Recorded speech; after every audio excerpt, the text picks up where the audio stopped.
hendaklah ia ketika berdoa kepada Allah memulai dengan memuji Allah Subhanahu wa taala, mengagungkan Allah Subhanahu wa taala atas segala ciptaannya, atas segala nikmat yang Allah berikan kepadanya.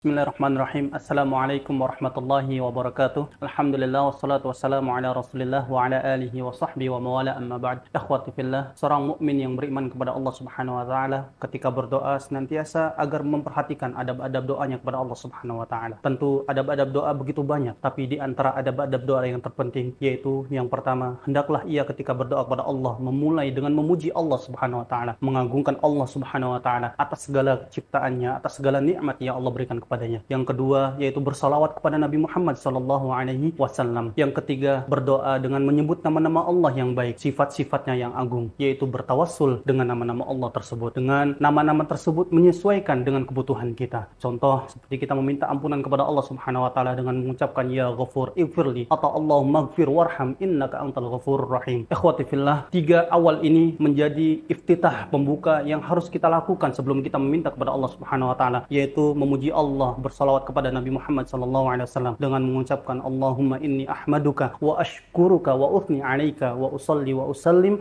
ala nabiyyika wa rasulika Muhammad SAW. Kemudian dilanjutkan dengan menyebut nama-nama Allah yang agung. Dan ini terjadi dalam kisahnya yang diriwayatkan oleh Buraidah al-Aslami tatkala Rasulullah SAW mendengar seorang sahabat menyebut nama-nama Allah yang agung ini sebelum beliau meminta kepada Allah. Maka Rasulullah mengatakan sesungguhnya ia telah menyebut namanya yang agung. Jika ia meminta, Allah akan beri. Jika ia berdoa, Allah akan kabulkan. Apa itu? Rasulullah SAW mendengar sahabat ini berkata, Allahumma inni as'aluka bi anni ashhaduka annaka Allah, annaka antallah la ilaha illa anta al-ahadus samad alladhi lam yalid wa lam yulad wa lam yakul lahu kufuwan ahad. Kemudian ikhwati fillah, di antara adab seorang berdoa kepada Allah yaitu diusahakan agar menghadap kiblat dan mengangkat tangannya. Dan ini diriwayatkan oleh Jabir radhiyallahu anhu dalam haji Rasulullah SAW tatkala Rasulullah SAW masuk di Bukit Arafah, kemudian mengangkat tangannya dan menghadap kiblat sampai terbenamnya matahari. Kemudian di antara adabnya seorang mukmin yaitu ketika berdoa kepada Allah Subhanahu wa taala adalah ia merendahkan diri dengan suara yang lirih di hadapan Allah Subhanahu